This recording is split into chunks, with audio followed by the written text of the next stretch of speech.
and happy. Hello, everybody. Sorry for the delay. We are playing. Did we start? Did we start? Yeah, we fucking I think we just started. Ninja start. Oh, man. Brandon, I almost got him an entire session, and then at the very end, he got me. All right, so we're playing some dungeons. Right. Ha! Today. Woo! All right, so sorry about the late start, but Andrew's in the chat. What? I'm sorry. Oh, there we go. There's Xavier in the chat. All right, so picking up with the Dawnforged company from where we left off last week, they just returned the Ki-rin to the safe hiding place in Sam's hideout. You know. And we're taking, let's see, you guys had another day, I believe, after this, and you guys were kind of resting. There's the butt blaster. There it is. All right. Chat. Just check your chat. It's Homer. I told you that's a beam struggle. Ugh. We're going to make it darker and grimmer and grosser. Well done. Someone's going to lose real bad. There is no winner. There is no real winner. All right, so with that, we're going to go ahead and dive in as we were... that's a great emote. I realize Molly's scared cat can be shocked at what someone just said emote.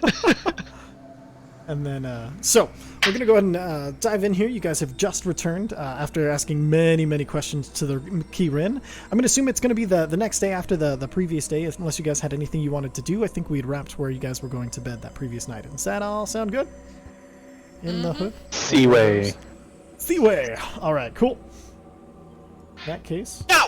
Yeah, that's fine. All right, who would like to... Does anybody have anything in particular they'd like to do as they wake up? I'm just working on my bow and maybe talking to Vicer. Yeah. Perfect. So, actually, first thing that happens when you wake up is your blood scale. As you see, he starts to wake up. You notice your through the night, your room has taken on its previous kind of chilly, like somebody turned the air conditioner way too low kind of feel to it. And there's even a little bit more icicles hanging out. On blood scale, so when you wake up, your room is about, I'd say about 58 degrees Fahrenheit. As blood scale wakes up, and you notice, make a perception check real quick if you look over. I assume you look at him. Oh, chilly. Perception. 26. I'm gonna Coming up against strong. Your goggles when sleeping, so a 26 is great fucking roll. All right, so you notice that on his bracer, that there's been like the carvings and stuff that the Ki-rin left. You notice that there is a silver light that's dancing in between the carvings, and there's a small like circle near the bottom of the wrist that has like a shining silver light on it as it goes back and forth. And blood scale, you wake up to see Uza kind of looking at you and staring at your wrist. And by looking at you, staring at your wrist, he means like gently, very gently prodding it. Not taking it, just like... The fuck is that, Poke? Huh. Yeah, the usual. Yeah. I know how this works. Yeah. There's absolutely, it's just normal waking up in the morning. We are familiar. Mm-hmm. Nothing strange about this, yes. Hey, your new thing's doing a thing. Yeah, dragons, man. They're fucking weird. Oh, because you have... Are we up to 4 now? Yeah! Okay. Kinda, like 4.5. This one's dead. Dead? Yeah, like dead. We're working on that. Did you get a dead one? No, I got a different one than the one that we found. What the fuck happened last night? I talked to a bunch of dragons and then I slept. It was nice, actually. Okay, cause you had the purple one. Uh-huh. You had the white one. Silver. Silver, excuse me. Like me. Right, shiny. And then you had the hold on, wait, I can get this. Oh yeah, I'm letting you go. It was blue. Yes. Yeah. And then you got a green one recently who was not being very talkative. They're talkative now. Right, but initially. Yeah. And then last night you found a half-dead one and ate him? No. No, there was no eating involved. In fact, you found the same half-dead one. You have a bow now of a half-dead one. Oh, he's only half-dead? Well, there's a possibility we could bring him kind of back. Do I get to keep my bow? Yeah. Okay, then cool. And we're gonna try to bring him back only in my brain to start. Is he chill? Ha, get it? Because That's why we're only bringing him back in my brain, because we don't know. the room is cold. Sorry. Okay. No, it's I get it. It's first thing in the morning. Puns don't usually land. I figured the magical tree would have warmed you up, at least on your side. Oh, I don't mind. I'm kidding me. I go up way higher than. It's way colder than this up in the Great Erie. And it's fine. But yeah, no, we'll either try bringing it back or somehow creating an egg for a new one. Getting an egg for, is this like a deal that you've made? I mean, it's just something I'm trying to do. There's nothing like, it's not tied to anything. Okay. I mean, if you want to do it, you got my help. If we bring it back, it's the color of magic, which means magic will be better, or it's gonna be weird. That is going to be weird. So It's pretty a par for the color course. that we can't even describe or see. That's okay. That's a really weird descriptor, but I know. I guess fair. And there might be some other like dead ones that we might be able to bring back, but only when we go to the dream plane. That's More gonna be dead weird. ones. Wait, weren't we like trying? I guess we weren't trying to kill dragons earlier, huh? We were trying to save them. Yeah. Okay. I was also told we probably don't have to fight any of them. Well, that's good. Yeah. No. Okay. All right. Oh, I can Anything do else? this now, and I changed my eyes to blue. And as you see his eyes, as he kind of like blinks, you see just a tiny spark where his pupils were, as it shocks across the side of his head and down his arms. And on the bracer, you see the small tracing of the silver energy that was leaving almost snowflakes behind it. All of a sudden goes quicker, and it's almost like this blue lightning that's carving inside and outside of the lines on his bracer. And then the single. The round thing near his wrist has gone to a blue, and it's almost like a ball of electricity is pinned there and not moving. Huh. Then I switch him to green. Green. And as he takes a second, as he closes his eyes and exhales, you see this puff of tiny bit of green like smoke come out of his nostrils. And as it does, he opens his eyes and you see this violently emerald green eyes. And as he exhales, you see the energy that's dancing around. All of a sudden, it starts to slow down immensely, and it looks like a single vine made of pure energy is like growing into and across the bracer as that ball turns green. And you see like the green almost looks like a see-through balled up like ball of leaves, almost like a flower that's going to bloom, but is kind of just like an illusion of one hovering over that. That's really cool. And then I go back to silver.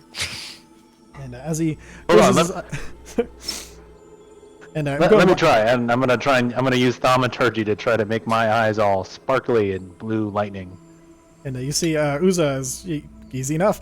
Your eyes, you overdo it just a tiny bit. Actually, you know what? Give me a wisdom check just so I can know how badass you nailed this. 7. No, okay. not very well. So you way overdo it, and you blind yourself just a tiny bit, but like not enough to like deal. But like you get like just a little bit of tunnel vision from overdoing it so much. You see his eyes violently explode into these like little thunderballs, and they're kind of like sparking out into the.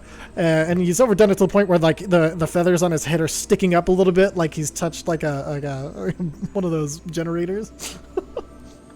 Van de Graaff generator, that's the one.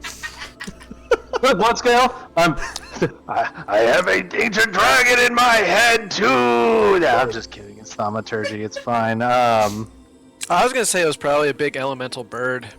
Probably really hard to catch. I already had one of those in my head, and pretty sure it was Phobator, but whatevs. So I gotta go work on my bow. Okay. Hey. Yes. Do you want this? And I pull out the +2 hand axe from the bag. Would this help? That might help. Can I borrow? Yeah, totally. Thank you.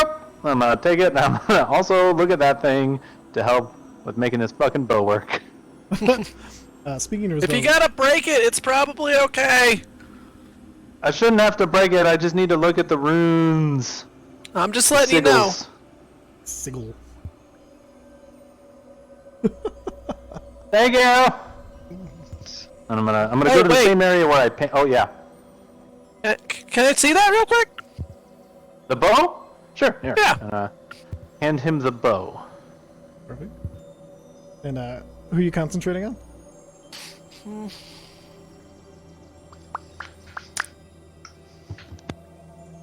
Yeah, the blue. Perfect. And so as you see, he touches your bow. He holds it in his hand for a second, and then you see off the bracer that currently is that silver light going through it. You see a spark of blue jump from the bracer into your bow, and it starts to dance up and down the bow, kind of filling in these small carvings in it that you could barely see before. Now have that electric blue energy going through them. The damage type has been changed to electrical, and when you hit somebody with this, you will have the option to make them make a strength saving throw or be pulled 10 feet closer to you. Basically, the effects Oh, of like lightning Thorn Whip. lightning, Or lightning yeah, lure. Oh, okay. exactly. Cool. And that's- Wait a minute. Is this permanent? No, so I'll just go ahead and it's not permanent. It's something that he can do. He can bestow the weapon, and it lasts for 1 day. And so he'd have to choose, what to bestow it with. But pretty decent. That's fucking cool. Yeah, dragons, man. Thank you. Yeah, no, that's great. I'm gonna I forget I'm who gonna else. electrocute. Who else did weird, Uh, cool stuff with those bones? I could probably do something to their stuff too. Well, Zephyr. Zephyr grabbed some, but I don't think she's done anything with them yet. No, wait. Was the pendant? Was that made out of one of the dragon bones? I don't know. We'll find out. I'll ask her. The Yeah. ring was made of Ki-rin scales. Oh, that's right, the Ki-rin scales. I know But she you guys has do some. have I grabbed lots some of bone too. to work with. So Well, I don't think I have Vice Hair to, grabbed I have to any. pay a I'll have to man. check with- I have to pay a man in bone to do some work. That's a weird sentence. At least, as long as you don't have to bone a man for pay, that's the real thing. Yeah. I mean, unless you're into that. Unless that's your thing. Well, no, I'm paying to bone a man technically. Fair I enough. mean, bone a dwarf, actually. I mean, yeah. giving somebody a bone is not boning them. Well, maybe. Semantics. Yeah, you know what? I overdid it. Yeah, you're Look, we're not completely big enough right. for this fan fiction to be written. Don't worry about it. Oh, thank God. I'm gonna. Challenge me. Jessica, get to work on that. Oh no. I need gonna go 40 work on my pages by Saturday. Oh, Dragonborn Dwarf. It's like a remake of Ghost at the beginning where they're both My cloaca. together. That's Slowly quite shaking. enough out of everybody. How's for a that little bone bit. coming? I don't know. Do you want to see the bone? Let me touch the Oh bone. God. It has its own. They rubbed features. the bone together. Bonily. Anyway, sorry. Bonally. Never speak of this again. I shall call it my Guys, remember Bona that Lisa. Oh. Moving on. Anyway, Why do you What call it was the that? Mona Lisa? Because it's a picture of my dick. Anyway. and it looks like it's smiling, but not smiling. You can tell if it's happy or mad at you. All right, enough of that. So Have fun, Uza. as a, you, Bye bye. Thanks for the lightning damage and the axe and good luck with your Stop. dragons stuff. perfect. So, Are we telling people that? I am. Okay, I'll leave it to you then. Cool. I don't want to hurt your feelings. I don't care. Okay. Just gonna Perfect. go work on my bow. all right, so you take your bow downstairs. And when you were heading downstairs, where were you going to work on the bow? I was gonna go into the same room where I did my painting, as long as it's not being used. Perfect. So as you head into there, it is not currently being used, but you notice that it is bigger than last time you went down there, and there seems to be many more sets of tools, including a carving kit, a carving station. There's to carve and whittle wood down into something specific. There is a seems like this magically fueled smithy, and then there is a tinkering station with all sorts of magnifying glasses in order to get to minute details, and a set of tools on each station ready and waiting. I'm gonna think really hard about wanting a cup of coffee from a French press. And as you're thinking about it, you screw your eyes shut and you're like, come on! And then when you open one eye just to see if it worked, there is a French press that, and as you open your eyes, you see the top of it presses down all the way through the coffee. There's a cup to pour it in. I like this room. I'm gonna sip on that and get to work. Perfect. So for this, are you just trying to get inspecting the axe first and kind of? Yeah.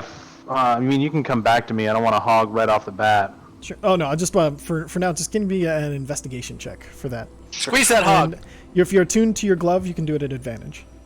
I am attuned. Perfect. Then add your proficiency. There's Van. Oh Jesus. There's my second Van. Perfect. Ugh. And your luck has reloaded since you've been using it a lot. I just want to double check. Yeah, I'm gonna save it because apparently I'm not gonna roll too well on this again. All right. So perfect. So the 15. We'll come back to it. All right. What Okay, everybody else fair. like to be doing? Anybody have any plans for the day? Anything they'd like to work on? Anybody they'd like to talk to? Yeah. I'm gonna go talk to Uza real quick. And then, so as you wake up, you and you head downstairs. You like before you can think of where to find Uza, you hear a aha as his coffee has appeared. Is that coffee? Yes. Is there enough for two Alrighty. people? There is. Hey, there's enough for two people. I was just thinking about making you a cup. Even better. Yeah, I'll definitely take a cup. I had some questions for you actually, regarding this whole bone situation. Yeah. Oh, the dragon bones. Yeah. No, there was a weird conversation that Bloodskill was having earlier about boning people, but it's Sounds hilarious. it was awkward. Alright. That's canon. The main thing I wanted to talk about is fuck, my accent's all gone to shit. It's because we were doing too much Australian earlier. Oh no. So here's the thing. I don't know if you've noticed, but things are getting weird around here. I stabbed the imposter. So I didn't know this, that when you guys were collecting the bones, but that's like magical in some way, is that right? Yeah, apparently, so it's like a dead dragon that was the color of a color that we can't see or comprehend with our eyes, but is the color of magic. So his things do super cool stuff. Alright. Do you have any extra?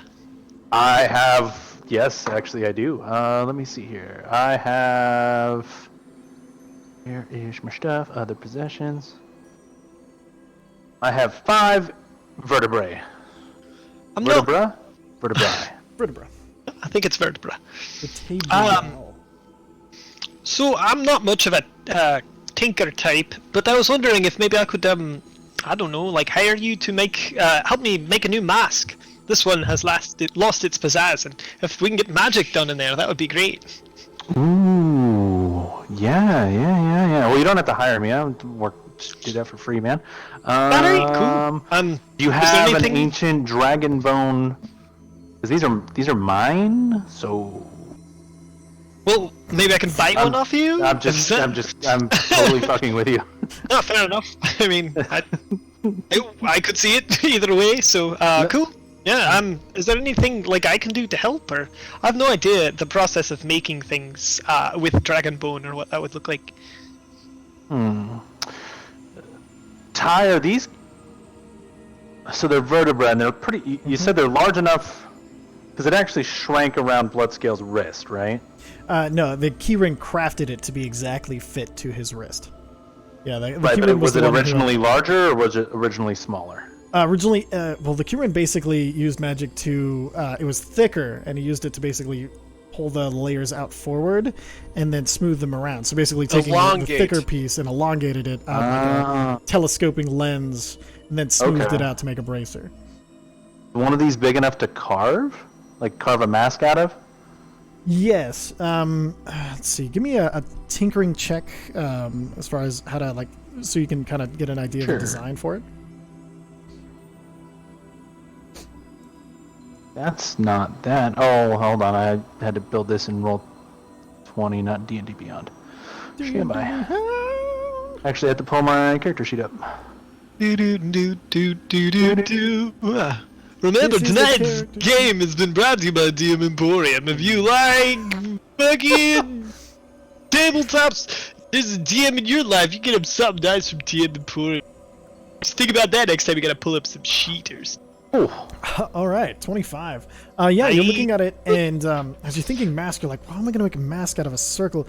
Oh, okay. And then you're looking at it like, "Oh, I can just, if I cut it in half, and then I can put them together, and if I can fuse them just well enough, that'll give me enough that'll cover." And you kind of look at Vicer's face, and you look at it, you're like, "Yeah, that'll be perfect, just about the right size. If I carve it just right." And then you're looking at it, you're like, "Wait a minute, does he just want me to cut holes in this? What does he want the mask to look like?" yeah. Do you want like the one you have now? Are you looking for a Phantom of the Opera look? Do you want like a full face mask? I mean, something like what I've got now would be good, and then maybe I can add on to it as we go or something. Just like if you give me a nice basic, like a base one, I can build off of it. Maybe even take it to like a jeweler or something, get some gold. I don't know. Yeah, but if we could do the base out of the bone, I think that'd be really cool. Yeah. I think if we cut this in half and then do like this weird angle. Now, when you raise your eyebrows curiously at something, does your left eyebrow go up or your right? I don't know. I raise my eyebrows and let him see. Okay, so your right, my left. We'll give you kind of like an inquisitive look, make you real charming looking, real debonair. I think expression neutral's fine. I don't think we need to build eyebrows into it. The last thing I need is to be trying to like be serious and have a little fucking eyebrow on there. You're right. Instead of that, I can use the extra material, kind of make a beak, kind of like a longer nose. Yeah, no, I mean, I think my that nose looks is good. really Like I said, good. let's just keep this real basic. Real, like, we'll add on to it later. Like, this'll be the yeah, just like fit over the face a little bit. Just Ty, I got another eyeball. question for you. Yes. Is there like a basic set of runes that would make something like more willing to accept magic? Like this is step 1 for making a fucking bag of holding or whatever. You have to make these 3 runes in pretty much every magic thing in order to absorb the enchantment. Is there something like that? Kind of, yeah. So what it is you need to carve it basically either you can ink on or carve ley lines to absorb the background magic of the world. So it'll pull the magic into the item, and then that's what powers the runes once you carve the runes. And so basically you have to it's the equivalent of taking the time and ritually attuning the material to the magical plane that is the background magic that exists everywhere. So And if I do that in the Feywild, that's not going to like fuck it for the material plane, is it? No, because the thing about magic is where it is more intense or less intense in different places, it's always from the same consistent background of magic that exists. Okay. Like a wait a constant minute. radio wave that I'm picking up. Kind of, yes. Actually, can I get you to make a wisdom saving throw upon thinking about that? Oh, shit. Yeah. Saving throw. Ooh, +3. Ooh. Okay. So you get That's okay. just a momentary flash of imaging of an Aarakocra workshop.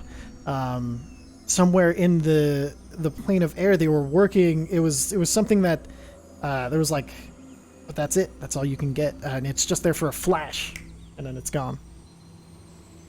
Like I was looking at it, or I was like part of it? Like you were walking through a door and seeing it. So like you would just like walked through and saw this. Like it's very similar to other ancestral memories you've had, where you know it's not your memory, but it's definitely somebody, an actual person's or Aarakocra's memory from before. I'm ahead. What is with this place and head things? At least it's not a dragon. Okay, so I'm gonna. So I think I can give this the carving of like the basic. To let it receive background magic, while you decide Golly. what runes want it. You want focused into it. Like, do you have a spell in mind? Do you have like a certain kind of magic? I didn't really know what the possibilities were, to be honest. I just heard, I don't really know either. maybe this I've is made something I like can- I've made like 6 things. At Oh, that that's point, sweet. Things. can I get both of you to make a perception check? My perception is low. Ooh, I noticed it. This is where I'm gonna waste all my good rolls. So as you're Perfect. as you guys are speaking, you hear kind of. Let's try that again because it was super It's gonna quiet. stay though. Very quiet. I heard it. I heard a little. Is that it again? And That's- outside, you hear that sound, and then you hear just the voice of the Ki-rin as it's saying, "Good morning, here, Sam," and then, glad you made it back. Ki-rin's back. Alright, maybe it'll know what to do with this. Do you want me to shave it into a mask, or you probably want him to do that? I mean, we could just ask him. I mean, whatever's easier, I don't really care. If you want to do that, that's fine. Oh yeah, no, go. I mean, go. He's probably gonna do a better job of it than me, anyway. And then maybe, if I'm lucky, I can improve on it, like I'm trying to do with the bow. Alright, I dig it. Alright, so I'll Alright, ask him. and I'll hand him 2 of them. Okay. Hey, thank you. I'll bring back any if there's any to bring back. Okay. Then, I'll be right back. as you're heading outside, you bump into Bloodscale, who's on his way to breakfast. Oh, my coffee! Fuck! Sorry. I Burns, clean. man. I clean. I use God, you know that one spell. Prestidigitation. Prestidigitation to clean all the coffee before either of us gets burned. Sorry about that. Hey, Dad. Actually, Anyway, TJ, your clothes clean themselves. Oh, that's right. Then I do it off of blood scale. Perfect. He didn't burn, I suppose. Yeah. You do what you can, right? I'll be right back. By the way, the Ki-rin's back. So if you have any questions or anything for it, it's here again. By the way, I got a bunch of dragons again, not just the one fucking with me. Oh, congratulations! I believe that. I mean, that's gonna be something. How many you got in there now? Pretty sure this one's a girl. Oh, that's interesting. So what are you up to, like 4 or 5? Say 4-ish. 4-ish. Alright, fair enough. Sorry, still waking up. I'm gonna go talk to the Ki-rin. I'm gonna make a mask, I think, out of the dragon bone. Alright. I'm gonna just shovel food in my face, I suppose. Perfect. And Fair enough. as you head outside, you notice the Ki-rin has been talking to her Sam, and her Sam just lets out this big laugh as the Ki-rin kind of nods to him and kind of lets out a small chuckle as well, and he looks over. Excellent, and glad you have had the chance to join us. The Ki-rin has been trying to help me make some improvements, apparently. And you look back, and the tree has now, the entire outer bark of the tree has turned to gold, and you see occasionally there's like a Ki-rin scale to it. Or, you know, I might just have to stay here after all this. This is doing better and better. Wait, do you mean you don't live here normally? No, I live in the Sealy Court. Oh, well, I guess if you're gonna start your own house, you got to have your grounds, right? Like have that all. Well, Well, an set estate up. would definitely not hurt things, that's for sure. I mean, who's gonna have something nicer than this? This is insane. Good morning, Ki-rin. How are you? Good morning, Vicer. I had a question for you because I didn't realize the dragon bone was good for magic stuff. So I've been talking to Uza, and he was kind enough to give me some of these vertebrae, and I was wondering if you could help me make a new mask. I like masks a lot. I've been wearing them a bit, and I thought you might know what to do with the bone, and what sort of possibilities there are in creating. Yes, of course. Now, this dragon bone belonged to the Octarine, Gilthic. And, sorry, camera's on cat. This belonged to the Octarine Gilthic, who was responsibility for the color of magic. With his fall is why we cannot see magic anymore. But it is a powerful and potent creation material for just this. What would you like? I don't, like I said, I don't really understand what I'm supposed to pick. What are my options? Well, let me see. May I see the bone that you have? Shit! I hand him over. Perfect. And then while Ki-rin looks at it, you see he's just taking a second. Turn this just a touch. And then as he's like, and you are a spellcaster, correct? Yeah, sorcerer for a while now. Fireballs and whatnot. Excellent. Fireballs and whatnot. No, And, just whatever works, right? starts looking at it and he's like, okay. What type of magic do you use the most? I don't know. It just sort of happens. I guess transmutation. I like to use slow a lot, so that's Slow. one. Okay. But then again, I also do like lightning bolts and firewalls and invisibility. Whatever works for the moment is generally what I'm trying to do. And would you like something offensive or defensive? I mean, usually, let's stick with the offense. Play to the strengths. I think. Very well. Kind of looks at it. Excellent. So I think I can turn this into a spell focus, which would give you +2 to attack and attack rolls, and add 2 to the damage of any cantrip. Ki-rin just Cast busted a that spell. fourth wall wide. Yeah, just taking that Sorry. fourth wall to the cleaners. Well, you has to be No, you're good. specific. Everybody else is just like, here, make it something. I don't know. I'm trying to be helpful. No, you're good. You're good. I was just kidding. Is that something that would appeal or help you in your travels? I mean, sure, yeah. +2 to attack, +2 to damage on cantrips. Is that what you're saying? That's correct. And then so he Sure. lowers the horn, and then you see just one of the single vertebrae comes up, and then it kind of it goes into half, and then it kind of rotates around itself, and then the two ribs snap together, and then you see 2 eye holes form, and then it forms into this this beautiful. It's kind of it's like a masquerade mask, like that, kind of like the one that you have now without the feathers. Think closer probably to let's see, what's a good example? It's kind of like do you know Jokers from Persona? Yeah. So it's similar in shape to that, but it kind of you see that it has kind of intricate carvings throughout the mask instead of just having two flat colors, and then it is made of, it's this kind of ivory white, and it seems to glimmer almost, and you see almost every color of the spectrum across it as it moves, and then it kind of seems to solidify, and then a tiny magical string kind of starts to be formed around it.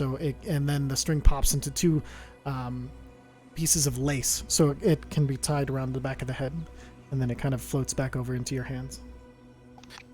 And if you ever Alright. try to take it off, the thing I posted in the Blizz chat will happen.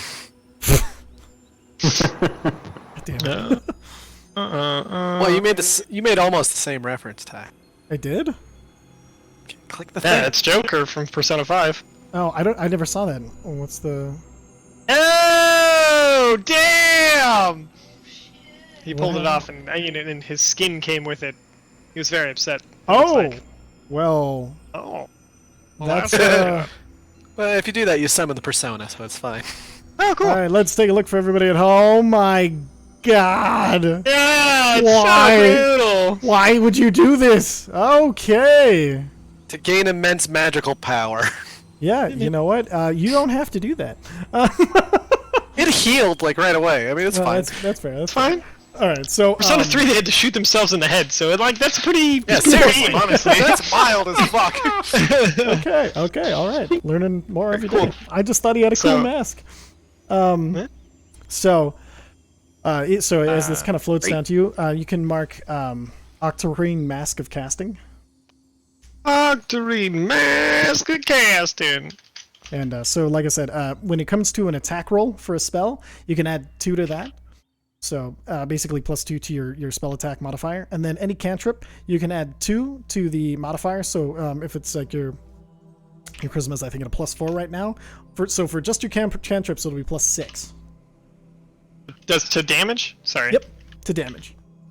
Nice. All right. Jesus Christ, my cloak just got a f***ing Your damage cloak- boost. Your cloak's not a cantrip. Oh, it doesn't count casting the oh right, it's because That's it's item magic usage, magic missile. Yeah, magic missile's a level 1 spell, so it's not a cantrip. Sorry, bro. I only have. Oh, I guess I have Firebolt and Ray of Frost. Mhm. Whatever. Cool. All right, and then all right. So other than that, he kind of nods to you, like, and I'm trying to figure out what this place is missing. You see anything that I don't see? He's kind of looking at the tree and looking around, and I don't. I mean, this place kind of, you know, everything works, everything fits. I think, you know, it's like a gold tree, and you guys seem to know what you're doing. I'm not really a interior decorator. You know what I mean? I apologize. Your clothes. You are definitely one who has an eye for these things. I mean, it doesn't mean I can pick wallpaper, you know? In fact, course. I'm sure many people would strictly forbid me from picking wallpaper. Very well. Anyway, Just I'm kinda gonna go looking around. grab some breakfast. You guys enjoy whatever it is you're doing, and I'll talk to you later. And I Perfect. sort of back out of the room and go get more coffee. Excellent. So, go ahead. I was just gonna burst out of the room real quick. Let's go! Let's go! Just shoveling food into the face. You don't have to stop Disgusting. eating. I wouldn't. I just need a bag of holding. Can I get a chunk of the silver? Cool, thanks, buddy. And I just reach in and think about a pound of silver. Okay. Ty, if you're saying things, I can't Oh hear yeah, you. perfect. Yeah, you grab Oh, the okay. the silver. Yeah, and no, you're good to it's, go. I grab that and I go back and start grinding that up into powder. Perfect. And it's easy enough with the kits that are the stations that are there's a grinding wheel, and you just kind of start working it very carefully. Can I get a? No, that's a super basic thing. You would have known that. Your glove would have given you that if nothing else. So yeah, you. Oh, and, you can go on to other people. It was just one of those things I needed to get out of the way real quick Oh, yeah. before I forgot it again. Perfect. Excellent. So yeah, you start grinding it away. And then everybody else, have you made it to breakfast yet, or is there anything you want to do in your rooms? No comment. So you see Ugh. Tazir's made it down to breakfast. Yes, I need some protein. Oh, yes. Excellent. And then so at that point, Zephyr, were you saying something? I thought I heard you through Let's Go's microphone. I didn't want to interrupt. So I wake up and I take the pieces of dragon wing bone that were really thin, Mhm. and instead of making javelins, because I had a nice rest and I thought it over, I decide to add it to my The Rock armor. Oh, perfect. So you want to weave it into the armor to make kind of like as like boning behind the like make it a what's it Well, called? basically, I got Scale the mail sort of thing? feathers that. Basically, I got the feathers that come out of the shoulder pads, Yeah. and I want to take pieces of the thin bone I got and break it off so that I have like bone sticking up out of the shoulder pads. Oh, perfect. So you want to turn the feather boa into a spiky feather boa? Kind of. Yeah, it's not really a feather boa. Well, I'm but- sorry. I was just thinking of the feathery stuff. Yeah, Yep, easy enough. You can start carving those if you'd like. yeah. I take it outside to do it. And I notice what Viserys doing, and I look over at Ki-rin. I'm like, just kind of thinking maybe he could help me with it. And as you come out, Ki-rin kind of bows over. Good morning, Zephyr. Good morning, Ki-rin. So I was gonna work on some armor, and I'm not very magically but it's not nature inclined. But I'm trying to improve my armor. Oh. I was wondering if perhaps you could help? What would you like to change about it? I'd like it to be stronger. Stronger. Very well. I shall see what I can do, and Although I am afraid I can't work on it while you're wearing it. Oh yeah, I had it off already. Oh, okay, you Like just came down in your dress. I'm wearing my dress. Yeah, my dress robe. Perfect.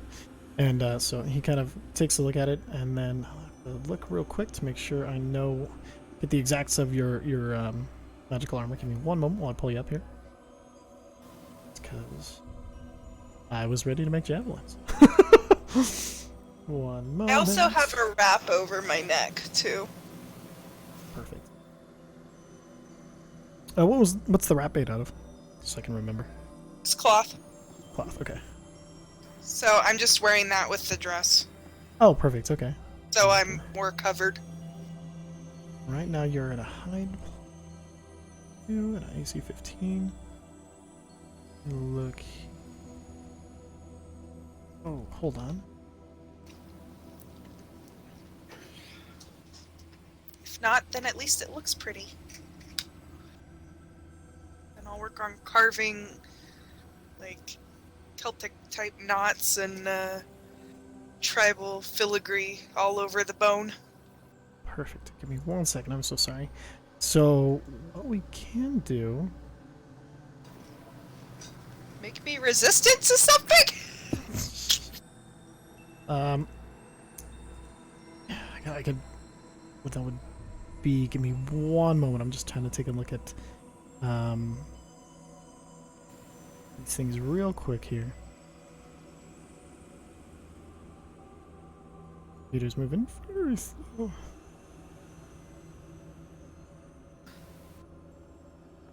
What happened? You're broken? Sorry, my computer's moving just a little bit super slow. I'm trying to What's that all? figure out. While we're working on that, I look over to Chizira. I'm like, hey, Taz, Vera. Yes. would you like to spar with me a bit later? After I finish with this? Sure. Cool, I got an extra staff. We can do some minimized combat for giggles. Nice. God, I'm rusty with the staff. Hey, that's why you got me, right? What good is a party member that doesn't teach you things? That's a good point. It's the spirit.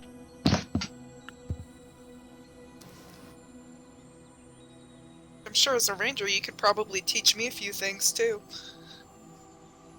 Some whoos in the chat.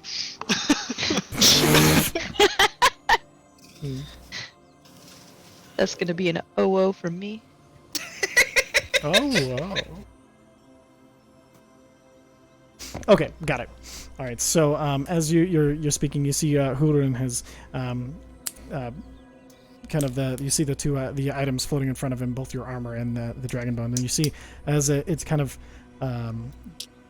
almost like you see the dragon bone thinning out on its own and kind of finding places and kind of sticking into the armor, and you see parts of it have been thinned out and are run into the insides of the armor to enforce the entire thing, and so as it kind of attunes, so now it's considered technically instead of a hide +2, it's technically going to be the same AC as a breastplate +2, so your AC will go up to 16.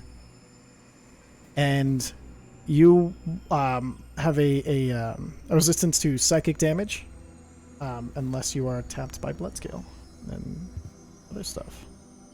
Unless I'm attacked by Bloodscale?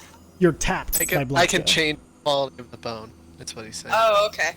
Yeah. So, and then so that your armor, and then so it looks exactly like you described, with just most of it going into the reinforcement of the armor, and some just coming up and around and accenting the feathers. Oddly Yes, enough, it's gonna look very nice and aggressive too. Scary. it does give kind of that almost like the feeling of like an orcish armor, because like orcs have lots of spikes and things for decoration. Other than dwarves have spiked armor, but it's more like studs and it's like effective, where this is more of like for ostentatious sort of, kind of that primal sort of feel to it. Aggressiveness. Exactly. Aggressivo. Resistance to psychic damage. All right. Thank you for the help, Ki-rin. I appreciate it. Of course, more than happy.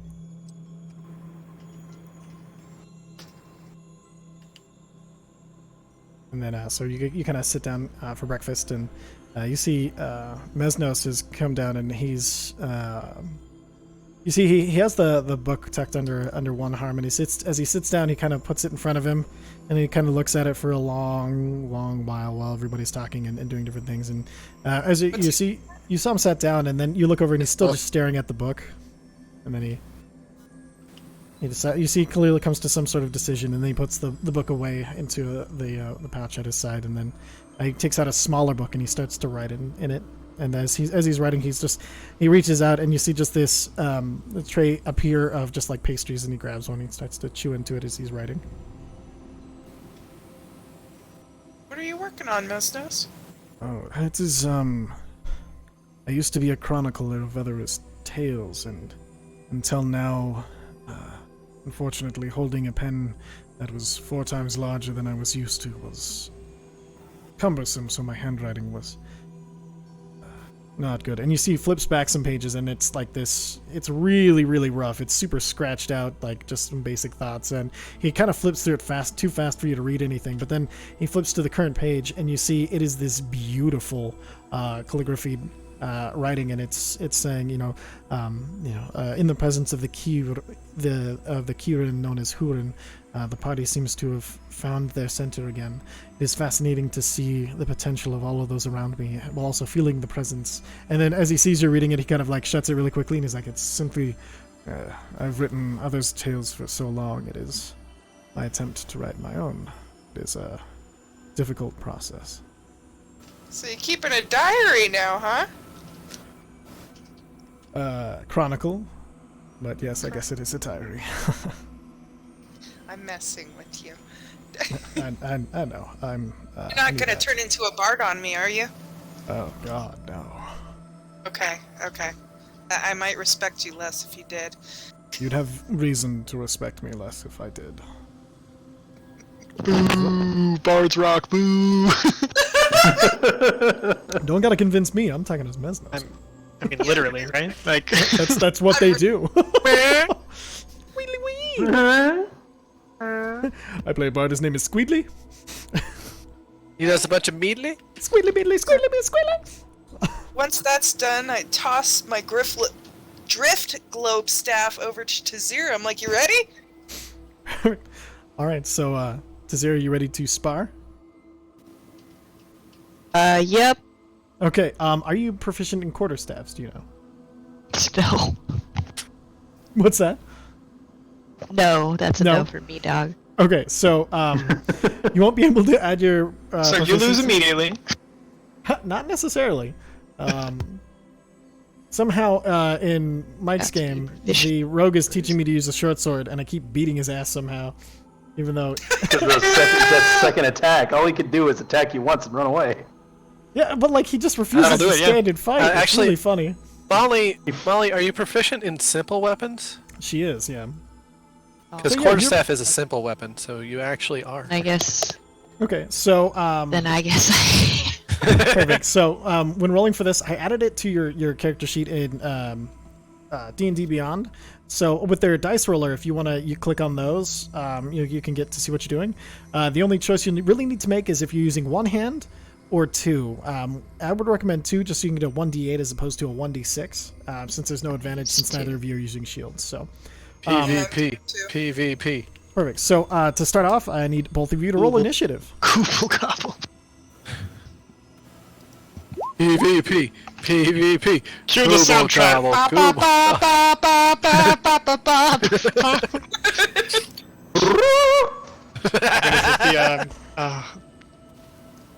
What are they called? The Decapoid national anthem.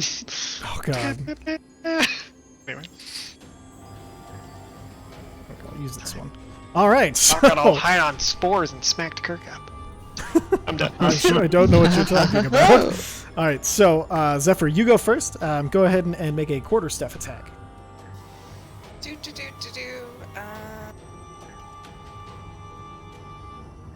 And tonight's It's 1d6. Yes, So so you're it's- using it one-handed. It's a versatile weapon. You can use it for either.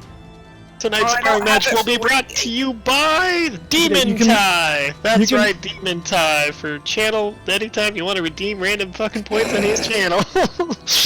God damn it! Gotta turn those off. Woo! You just for part of it. You don't have to do the whole thing. Roll for attack. Seems great. Alright, so I'll just roll 1d8. That's You're correct. rolling to attack first, there. Yeah, roll your d20. Just click it. Click the quarter. I'm working on it. Beep, beep, beep, beep. A 20, that'll hit. Roll your damage. 30-20. It's 1d8, and I believe that is it. Okay, perfect. Tazir, roll your attack.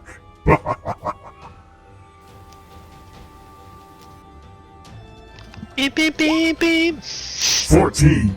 As Wait, is that a Tazir straight is 14? not wearing any armor, that'll hit. It does. Ah, Right, but You're don't not you have wearing an your attack armor. modifier, Molly? Yeah, she has a +4. So 18. 18. Yes, but Tazir's not wearing armor, so 14 would hit too. So, roll your damage. Zephyr's Wait, not Zephyr, wearing armor. Zephyr's not Zephyr. wearing I'm so armor. sorry. Yeah, I meant I Zephyr. should be wearing it because I finished it. Oh no, you didn't put it back on yet. So 5 Oh, okay. damage. And then back. Okay, do you guys want to move around? Try anything tricksy? She's just gonna stand there and man punch each other. Stand there wailing each other. I will give you guys these options. As a bonus action, you can take a defensive stance to increase your AC. You can take the dodge action to give the person disadvantage on their attack. Or you can take an aggressive stance and take +2 to your attack. Any gaming? Go ahead, Taz. Which one are you picking? Aggressive stance. Aggressive stance. Perfect. Zephyr, your stance. Also doing aggressive. Alright, roll your attack. So when I attack, I plant Add my two. quarterstaff in and spin around it and pick it up to swap it across her face. Perfect. Oh! Oh snap. That'll hit. Roll that beautiful beam damage. Alright, 7 points of bludgeoning damage. Tazir, you are up.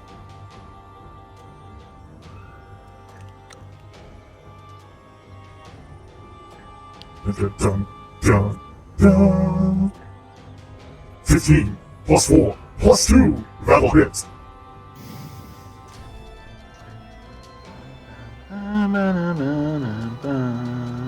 Seven points of bludgeoning damage back to Zephyr. Now, would you like to change your stances? Yeah, I'm gonna go Hello. protective defensive. Defensive. Excellent. Your AC increases by 2. Okay, so do I still get to attack? Yes, it's a bonus action. I was just making sure I know your stances before the next round. Alright, that's enough of that. Okay, 25, that'll hit. And I'll go ahead and describe combat now that that voice is off. Okay, so 3 points of bludgeoning damage. So as you kind of rock backwards into a defensive stance, you pull it back up with both hands, and as you look like you feint a jab with the left hand of the staff, but instead you pop across the chest of Tazir as it knocks her back as she's taking the aggressive stance, running forward. Tazir, roll your attack.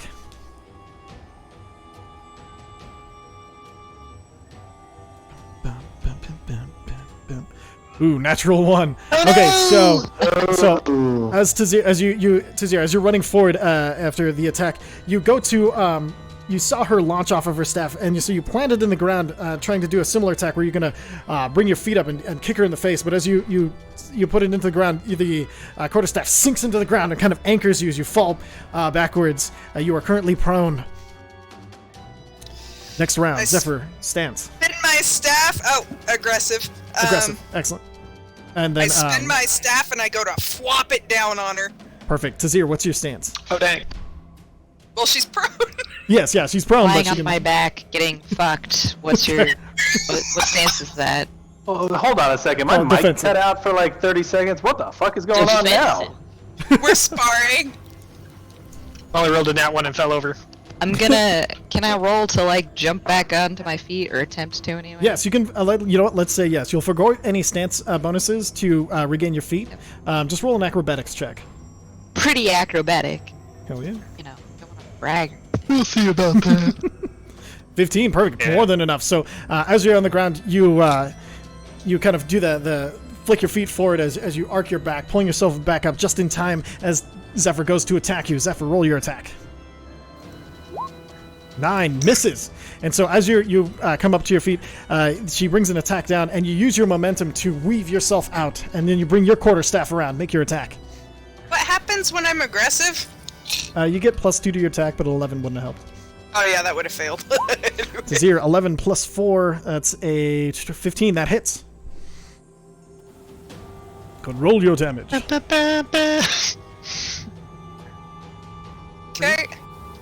3. Okay, perfect. Just curious, how are you guys' HP looking? I'm about 76. 26? Gonna fight to the pain. And then, Molly, you said you're 63? Yeah. Perfect. So, at that point, you guys can go ahead and consider this sparring session. If you guys, and go ahead and, so you're both, since you're both proficient with quarter stabs, you guys kind of feel a little bit more comfortable with them and everything like that. You get the idea that if you continue sparring with the quarter stabs, they're, you'll definitely be able to use them better in the future. So, but after this, you Wanna both keep going, feel. Taz? What? You want to keep going, or you think we're done for the day? Good if you could. Yeah, I think we're good for today. All right, so that'll go ahead and end our sparring session. As the dogs have decided to spar. Shut up! And I come forward, I'm like, do you want me to cure that? And I look at the staff mark across her face. And as you go, you point to her face. Taz, you see like there's this like big like forming bruise just like right on her chin line where you hit her. Wait, who's that on? Get some Zephyr sees steak that on you, Zephyr. Slap on me. Tazir sees that on you. Too many Z's. Yeah, here, come here, I'll fix it. And Okay. roll your cure.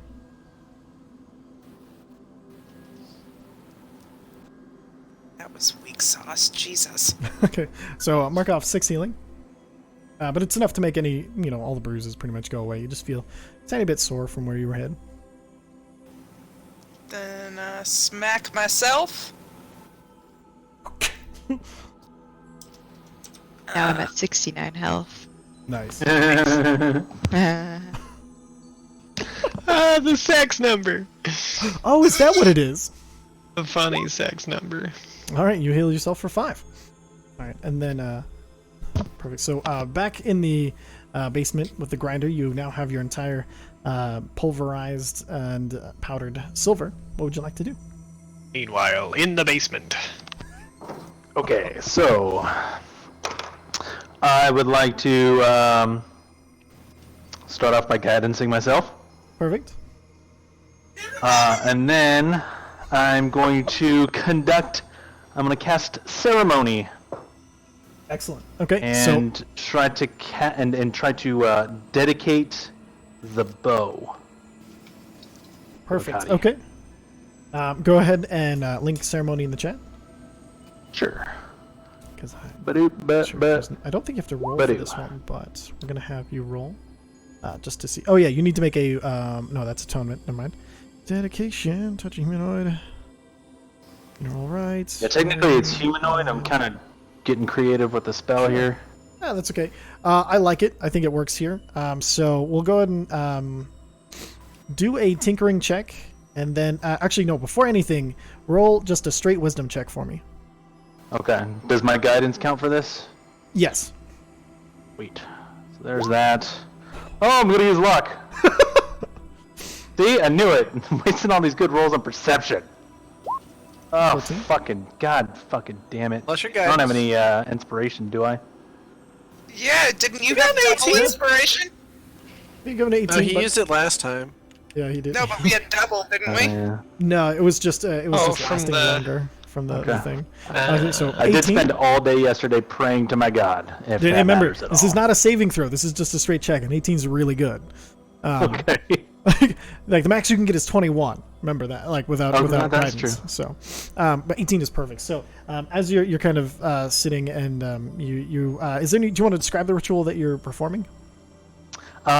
Basically, what I'm doing is as I'm grinding up the silver, I'm trying my best using a little bit of a paper cone to lay the runes out on the bow in the actual silver, and then using a little bit of the electrical energy from the glove, kind of cast the spell, but also as I'm doing it, kind of shock and press down with my thumb Perfect. on the silver into the bow to kind of burn it into it. Excellent. Okay. Perfect. So as you're sitting and focusing, you feel like at first like the glove, kind of sending through sparks. It doesn't feel natural, but then all of a sudden you just feel like instead of it feeling like you're using the glove, you're just like, oh, you can just. It feels like it's more a part of you than it already is, and you can. It's something you're not using the glove to conduct. You're just conducting the electricity where to go, and you feel this just like sizzle through it as you kind of stay back. You hear like thunder, but it sounds far off. And then as you kind of are working these runes, you feel the you feel the ley lines that of the background energy and how they're currently like you feel there's so many different types, but as you kind of work the runes into it, you see these ones are specifically catching these force ley lines that you can now have getting a feeling for through the glove. Like you can feel there's different types, and so you kind of start weaving and tracing along the ley line while also bringing it back into these specific runes. And then as you complete the ritual, you take one last back, and then just out of an impulse, you just kind of look at it and you snap your fingers, and this kind of slight thunderclap in front of you just echoes as you see the silver. A bit of lightning pops from your thumb, hits the silver, and as it travels up and through the silver itself is evaporated completely. And you see that the runes glow for a second, and then are absorbed into the bow. Yes. That alone will take me, I believe, an hour. Yes, yeah. Yeah. That'll Takes me take an about hour 2.5 hours to do it all the way with Okay. the ritual and then the tinkering part of it and everything. So, yeah, Perfect. be with the phone. All right. Was anything? Oh, go ahead. Yeah, just for the. Am I done? Am I done with the bow? Yes, yeah. I wasn't sure. Okay. So did that bump it up to a +2? Do I know? That has bumped it up to a +2 because normally the runes would just give it magical damage, but due to the nature of the material that you're carving, it seems to have absorbed it extra and pulled it into it and bumped that up. Fuck. Yes. I'm gonna spend the rest of my day toting it around. Gonna be like, hey, look at the cool new bow. Akati. Akati. Sweat. Yeah, Akati. And just doing lightning damage to random fucking trees and shit. Perfect. Go Hey, roll, Ryan, thanks for the bow. Huh. roll 3 attacks for me just for Okay. flavor. Question. Did we still have our temporary hit points from the day before? You have 10 left. 10. Yeah. Cool. I'm actually full health. Haha. Whee! So this is I built this with the +1 in it. I still Sure. haven't edited the +2 yet. So I'll just add a 1 to it. No worries. 1, 2, there's 3. Perfect. And so as you're taking shots, at first you just wham hit a tree, and then you're like ooh, and then you kind of focus in and hit specifically a smaller branch, and then you see as you're looking around, you see an apple fall. You're like, and super quickly you fire and you catch the apple as it's falling and pin it to a tree, and you see the lightning kind of flow through it, and you get this small smell of like a baked apple waft over to you, and as you're showing off your bow for the day. Yeah. Was there anything else anybody else wanted to do? Well, since we were all talking to the Ki-rin, I might as well. All right. Might as well. Hey, Orin. Yes. Let's see. Orn, Ulhar, the Chalk. They all say hi. Ah. Shanos says hi, and he's trying really hard to stop being a dick. Yes, He kind of looks at you and he looks into your eyes like, I see them now. Yeah, Chalk was kind of blocking most of them, but yeah. He's a chalk blocker. Yep. God damn it! Of course. How did I not see that coming? All right. So he's like, yes, and I see Chenath and the care he has for his family. Tell him he need not worry. Although right now, looks like Ulhar is with another. Sorry, what? You cut out a little bit. It looks like Ulhar is with another. Wait, he's in two heads at the same time? You look over at the bow and you see the blue energy cracking back and forth. Yep, no, that makes sense. I don't even know if I could technically get him over here when he's over there. I do not know. I You have was- a very unique Oh, I'm gonna condition. try. And then, actually, I think did I share the Spectrum note with you? I got it. more?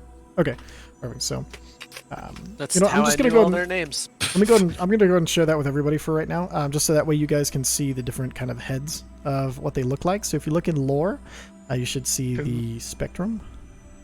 Lore. One moment, it didn't. Glory, Lord, Lord. Blood scales on the spectrum. Oh yeah, and then so For now. there we go. Did you ever doubt it? That's funny. Okay, perfect. So that way you can guys get an idea of what the different, because I know it's easy to say different colors, but this is a really nice sheet that gives different like head types. So excellent. So go ahead. Well, nice. And then, which one are you based off of any of these, Brandon, or I mean, I am a silver. blood but- scale? I mean, yeah. I Okay, am cool. a silver, but it's not. He's he more of doesn't a really look- classic silver Okay. with the fin over So, the head. Sorry, Ty, you cut out. Silver one. Oh, he's closer. If you look up the straight elder dragon that is silver in the dungeons monster manual, you'll see kind of he has more of that feel. These are specific to the Spectrum. Okay, cool. Sounds good. Perfect. I like that Triceratops looking copper one. That's awesome. Badass, right? Yeah, I'm not gonna make you make any more stuff. I mean, you already made me this cool bracer. Seems like you're making a lot of stuff for people this morning. I enjoy. Thank creating. you! Thank you. Thanks! You're Apple. welcome. You bite into it; it's delicious. Roasted apple, 1 heart. I did have one question though. Yes. How would you feel if some flavor of octarine came back? It would be interesting. I am not as old to know the Octarine or any of the Spectrum in their corporeal days. Although I feel, though, to make one material would be introducing an agent of chaos, especially the Octarine. Sometimes chaos can be good. It is not an easy decision to be made, and I'm afraid I don't have the information to help. Well, I'm just thinking. I'm just feeling out how you might think. Oh, the potential is wonderful. So what if it started small with just being up in the noggin? Does it matter what it starts out as? Do you think you could stop and destroy it if it were still only small? Or would you wait to see it large anyway? Well, what I mean is it would probably end up large, but it would end up more regulated in the noggin, being that there's others there already. Nothing is above a good influence. I'm going to take that as a yeah, go for it.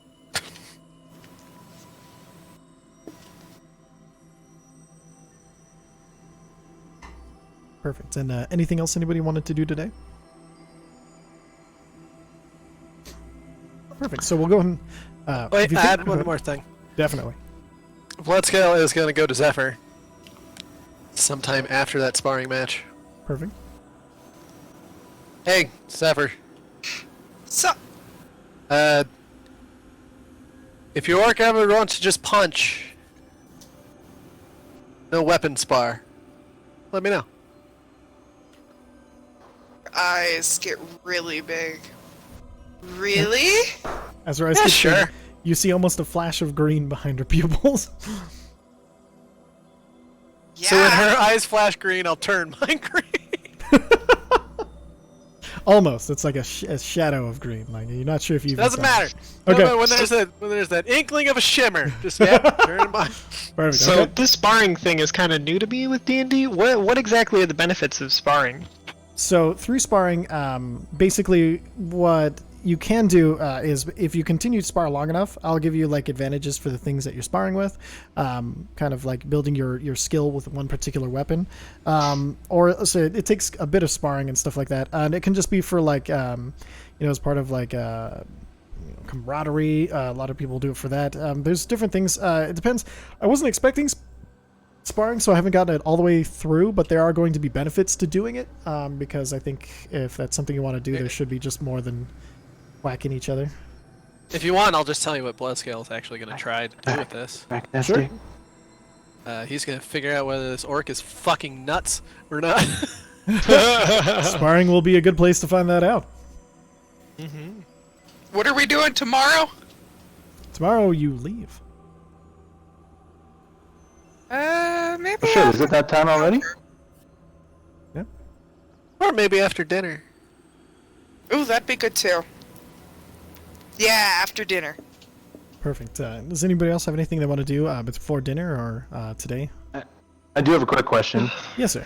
Did I, while being a jackass and shooting my bow everywhere, happen to see that what quarterstaff Taz was using in the fight? My drift globe Ooh, stuff. you were working, and you were 2.5 hour ritual during that kind of time. I don't think you would have seen it. Okay. Okay, you're lucky, Zephyr. What's the problem having a staff and not using it? I can't tell you, because I didn't see it. All right. So after you guys kind of sit down and eat and everything, her Sam is, as he's looking at, he's like, now are you all sure you are ready before we leave tomorrow? I can't say I'm looking forward to the journey, but I am excited to have it done. Is there anything? You seem to have made all of the preparations, and I'd just like to go over some of the things that I believe we will. I believe we will come in contact with during these games. And so, since I have you all here, here's what I believe the contests will be. So once we arrive, always make sure to mirror me as much as you can in court. I'm sure you know that slightest things can cause displeasure, but as being outsiders, it'll be harder for. Oh, I'm doomed. Don't worry, they're don't gonna worry. kill me. Oh, As great. outsiders. Oh, no. As outsiders, you don't have to worry as much. When really, disfavor is not. You have a much wider gap for error and a wider margin for things, and some of the things you do might be considered charming, or they might see it as an outside way. I will not be as relaxed when we get there. I do not have that luxury. Now, when we get there, It's like when you're around a child and they do something really stupid, but you just kind of smile because they're a kid. less That's Hey, how they're gotcha. gonna look at us. no, Gotcha. That I can handle. As long as the expectations are as low as a child, I think I should be able to exceed or meet them. very well. Whatever makes you feel best. So, That's how I live I've my seen how life the day to Sealy day. court works. I know how this works. I mean, exactly. when did you see the Sealy court? How do you know how How it many works? times do I have to tell you that I fucking ate a guy and had a dream? That's right, He you ate- ate the guy. he Still ate ate the that leg. guy. Yes. Let's go for the leg, Johnny. Anyway, if So once we do the introduction, I'm hoping to gain favor by bringing the Ki-rin in and winning the first contest before it's done. That means instead of a night of hunt, we will go straight into a dinner, a meal, where if you mind manners and make conversation, and if you make it witty and intriguing and get some digs, particularly at the Unseelie Court, you can actually win favor there. Every meal here will be a contest of wits between you and the other participants. Now, remember, this is wits, not the blunt instrument that usually wins silence of others. Using the blunt instrument may actually cause you to lose the contest of wit between another. So, either you can be silent if you wish, and that would also be acceptable. Like, it is not seen as a surrender to be silent. It is seen as merely a dismissal, which can sometimes be even stronger than words. I say this because we can win favor there and continue to work ourselves higher and higher into being ahead before anything even begins.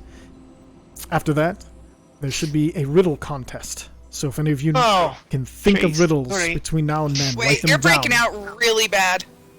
There will be a riddle contest. So think of riddles and have some ready. Think of the most devious ones you know. Invent some if you need to. I didn't know you were so into riddles. Blood scale. I pull out the rest of the hag's riddles. Oh, right. And then I believe there will be some sort of duel between magic users. I think, Vicer, you'll probably do best there. Right. After that, that'll conclude the first day's activities. There should be a dessert, and again, you can win favor with verbal jousting between other participants. There should be some sort of test of strength. I leave that to you to decide how best to handle that. Now, the next competition, something called the Hunt. It'll be teams of 2, and you must make your way through a small tracking. You must basically go and track down the other team, ambush them, and then usually it's only between 2 parties. So whoever gets the ambush is usually considered the winner. We are entering a 3rd party, so 2 of you will enter into Hunt. Another 2. Gotta nudge Taz. Yeah. After that, another meal. Feather singe. Then there will be a dance. Oh. Well, who wants to... let's see, my anchor... Yep, no, I should not dance. You will all have to be part of the dance. Christ, Harry. Do you guys Just know... looking at blood scale while I'm laughing. That will This is conclude gonna be great. the penultimate day. For the final day, it is a day of melee inside of a labyrinth. Last team standing wins. There is one contest that I will be taking in. You'll be taking it in, I will be competing in. Sitting back, taking it in. Wait, competing. All right, great. There's a storytelling contest, and I have a small grudge to settle So with you're- Squaliac. You're gonna tell... Wait, so you're gonna help in the maze, or you're gonna tell a story? I cannot help in the maze, as that is mortals only, but the storytelling contest, I will take down Squaliac. Hope you've got a good one. I think I do. There's this one that I know about this this beholder and this guy named Hobby. Oh, yes, no, I'm sure it's great. Yeah, and then there was this eye. No, I don't. great. Uza, Yeah. I'm gonna stop you there. He's right. It was a good Somebody story. has to. It's probably not appropriate, but it's a good story. So these are the things that you can expect. So these are the things you can prepare for. I'm sorry, I was totally paying attention. What was the first one on the first day again before the riddles? Eat food. Just a meal. Oh, just a meal. Oh, because we have to be. It's battle of wits, That's not correct. whips. Which I plan to go in unarmed. Yes. All right. Well, enjoy your dinner. I'm going to do some touch-ups on my story before we leave. He kind of bows to all of you and goes into the tree. Alright, well, revisions must be made. I guess, yes, there I go. Off into a new accent, there we are. Hello. Accent like it. strain familiar? You know, I can move it's, my mouth just a little and it's all gone to hell. it's absolutely perfect. You know, I like that accent. It's quite nice. Ben It's Beaton. alright, it could be worse. All right, so Just, it's like Tourette's. I don't know anybody. So you guys continue your meal as Uza, unable to control the impulse, tells the entire story with Bloodskill, throwing in some details and everything as Hurun kind of starts nodding and laughing. And to your surprise, So there was a whole bit. bunch of people against him. They were just lobbying against this hobby fellow. Is that right? There's like an anti-hobby lobby. I fucking hate you sometimes. We like hobby. What are you talking about? Yeah. Oh, so you're a pro-hobby. So you're a I'm like- pro-hobby I'm like- lobby. You're I'm on lobbying the for fence hobby. of the Hobby Lobby. Aye. Because he prevented me from taking the golden stick. Which I wasn't too keen on. I almost had it. It was a really nice thing. Hey, but I did get this, and I start flashing around the preserved ear again. Well, you Oh, remember, Lord. remember that golden stick almost made Fendrick stupid as hell. Yeah, but I didn't know that at the time. Yeah, but I mean, in the end, it worked out, didn't it? Yeah, I guess. Like most things that I do. Elo Fear is laughing at most of the story. He's like, this is a wonderful story. You have more of these then? I sold the Beholder Eye. I mean, what, Oh, yeah, that's what are you right. going to do with the Beholder Eye? It does not seem that it would be of too much help to you. Person I sold it to is like potions. Like make a Oh. bunch of potions. Well, potions are Cool quite stuff. useful in most any situation.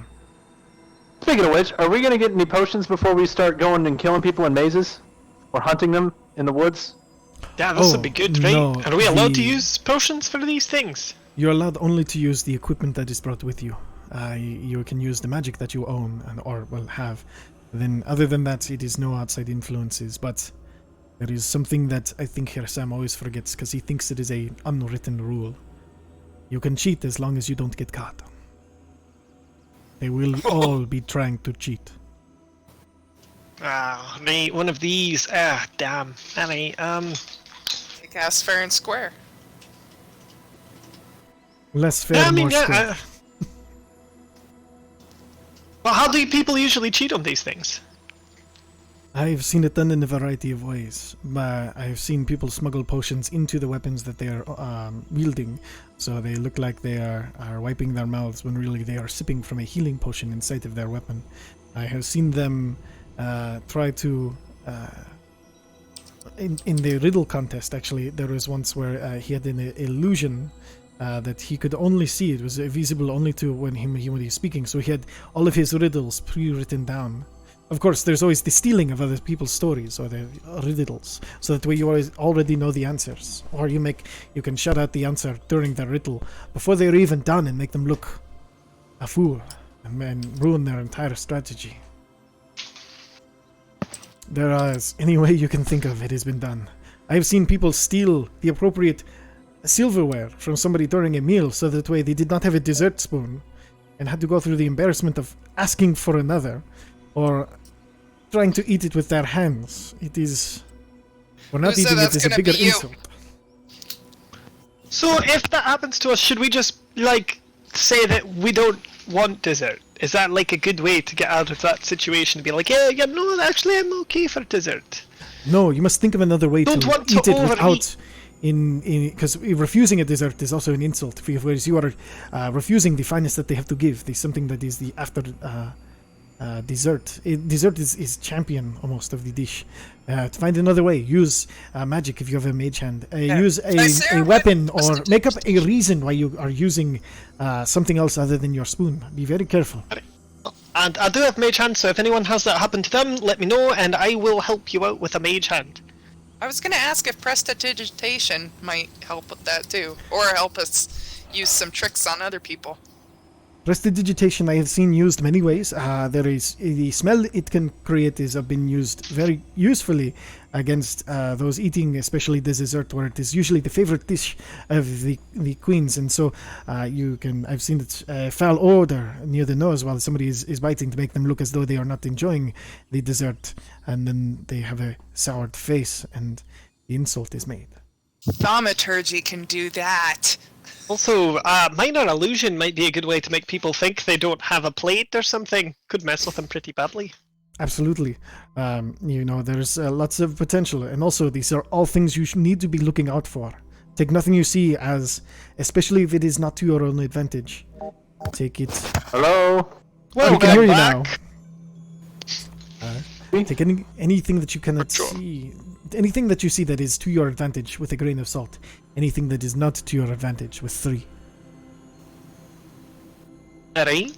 Okay. Wait, so be more suspicious of things that aren't going to help us than things that will? Is that what you're saying? Yes. Usually all of them are so used to the things that they want being offered that they go right past that when it comes to illusions and things. It's all about, not only that, it's not usually to make you do something, but just to start the mental game so you don't trust the things that are likely to help you. Trust me, they work very strangely. Oh, this is going to be something else. Indeed it will. Well, is there if there's anything you can think of that we should train tomorrow? How many days do we have left? When is it? It's up here It soon, will isn't it? be a single day of travel tomorrow. Then we will arrive. Alright, Excellent. great. And if you have any questions for me, let me know. This is all I can think of to help you right now.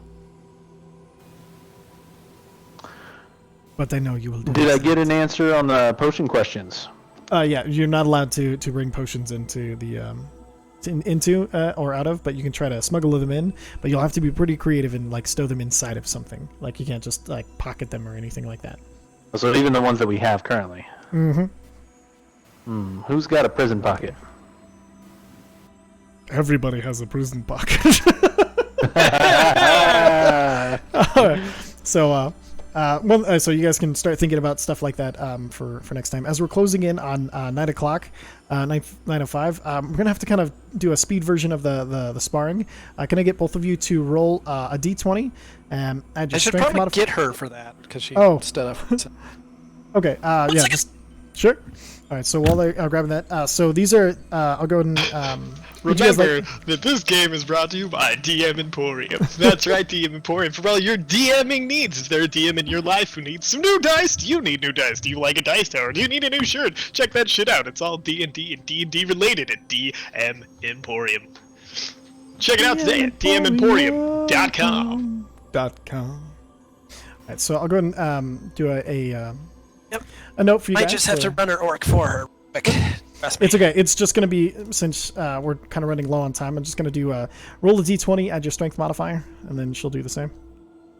And we'll do more in detailed. Would it be easier just to do a strength check? Yeah, just do strength checks on both. Save. They've raged. Sure. Let's see. Perfect. Okay. And then burn. Oh, you don't have access to her character sheet, do you? Oh, yes, if it's Not sure I have access to transformation. Orc. Straight. You did saving throw, correct? No, Or check, just, I mean. I can do it. I have it right here. So, you won. Alright, so with that, you guys see as Zephyr kind of squares off, she transforms into her orc self, her teeth elongating, and she as the muscles pop and everything, you see the spikes kind of grow out and like almost bristle as she grows larger, and the form of the orc overtakes her normal form, and then she pulls out like her giant long sword and then she puts it back away and kind of cracks her knuckles. And then she runs at Bloodscale runs at her, and then it's just pummel, and then like it's these quick jabs to the front, and then catches across the face, down, body blow, and then Bloodscale kind of ducks to the side as he misses one punch, and then uppercut and catches her under the chin, and as she's stunned, he goes around her waist, and then full German suplex cracks her as he slams her down. She kind of rolls away and then kind of shakes it off, and then Running riot. Killtacular. and so that's and then she kind of shakes it off, and then You guys, so that's the she's you've won that current round, but you see she kind of stands up. You see the orc kind of has this intensity of doesn't want to stop, but is being kind of held back. Make a insight check. Me? No, blood scale. Doop, doop, doop, doop, doop. So you were too focused on whooping this orc's ass this time. You didn't really get catch a real glean of anything from it, but you did win. Well, the problem is, because the plan actually was Bloodscale was going to talk some mad shit and see what happened. Sure. No, there'll be plenty of opportunity. Don't worry. I just want to make sure everybody can get to bed close to on time. All right. So with So, that, here's the proper sound effect in the Blizzard chat. oh no. Oh no.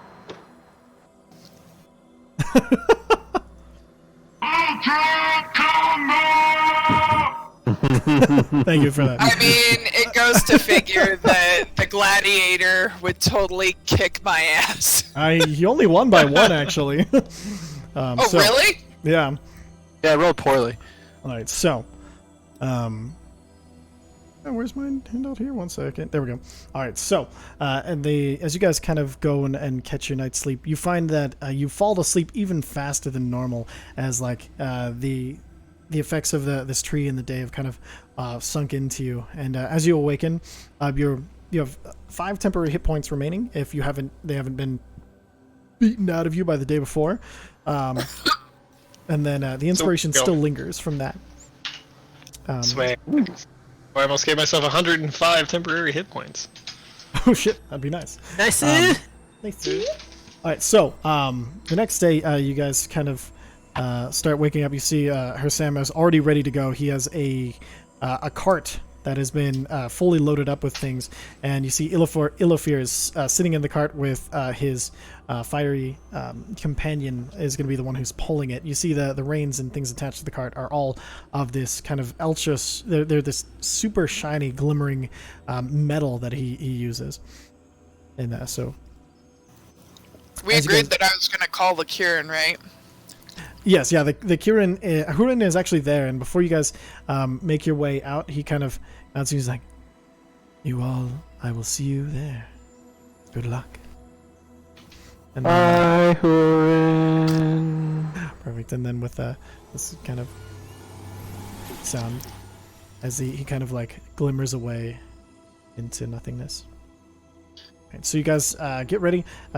It's you're kind of looking for things. All of your possessions, everything have already been packed onto Oh this. shit! What? Sorry, I forgot I was gonna ask Hurin to undo the curse on my gloves so I can actually okay. have combat-oriented We things. can we can say that he did that before he left. Okay, I'm sorry to interrupt you. It's okay. Now, as you say, "Oh shit," and you look at your glove, you see it slide off your hand. God, he's cool. So cool. She? They are so cool. Exactly. All right, so so you guys gonna get. You notice everything is packed up, and then even there's food ready, but it's all kind of wrapped and ready to go in these giant leaves that have been folded over and tied neatly. So as you guys kind of load into the wagon, it's a really comfortable, kind of plush wagon with very padded seats and everything like that. Is our wagon still in Kern? Yes. Okay. Cool. I mean, as far as you know. And so, but as you get into it, you notice this unique thing. When you close the door, the walls and ceiling of it go completely clear. So it's like you have the comfort of sitting inside of it, but you can see everywhere around. Like it doesn't inhibit your vision in any way. So you guys, as you see, Ilafari looks back. He's like, "I hope you're ready, my friends."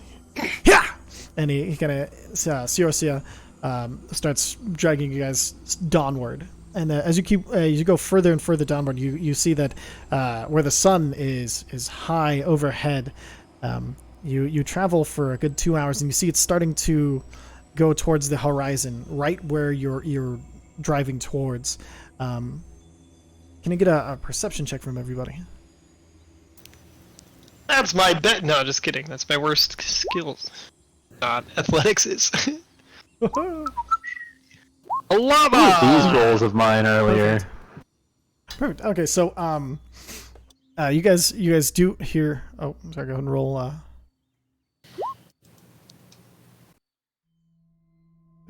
As he's drawing, man. As he just rolled. Mezzi is actually still has his head kind of inside of his book that he's writing, and he kind of looks up and he looks around. You guys do hear kind of like a slow rumble in the background, and you see that same fire electric bird flying over around into the distance, and you see it's making this long wide arc around, but it doesn't look like it's seen you, but it is still definitely flying around this place. As you continue to drive further towards sunset, you notice the sun is coming down further deeper into the sky until the sun itself is sitting on the horizon, as it seems to be sitting, and as you continue to move dawnward, the closer and closer you get, the brighter and brighter this seems to get, and as it starts to almost become like blinding for a second, and then the blinding light starts to kind of back off, touch and a touch, and then as you're looking at it, you see there's a city of light that seems almost made of light sitting on the horizon where the sun should be. Although you can reach it, you're getting closer to it and as you keep getting closer to it, the grounds and the forest around you is just lush and shimmering, and you see here this life seems to be almost in harmony rather than the more predatory feel of some of the Feywild you've been through.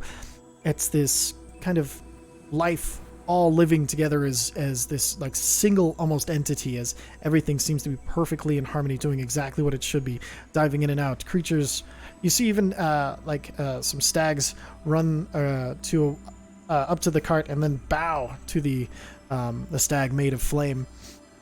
And you continue towards, even onward to the city of light. And as you arrive, you see the gates are redwood at the base. The upper half looks to be shaped from glass and glows within as its beautiful, intricate designs weave together.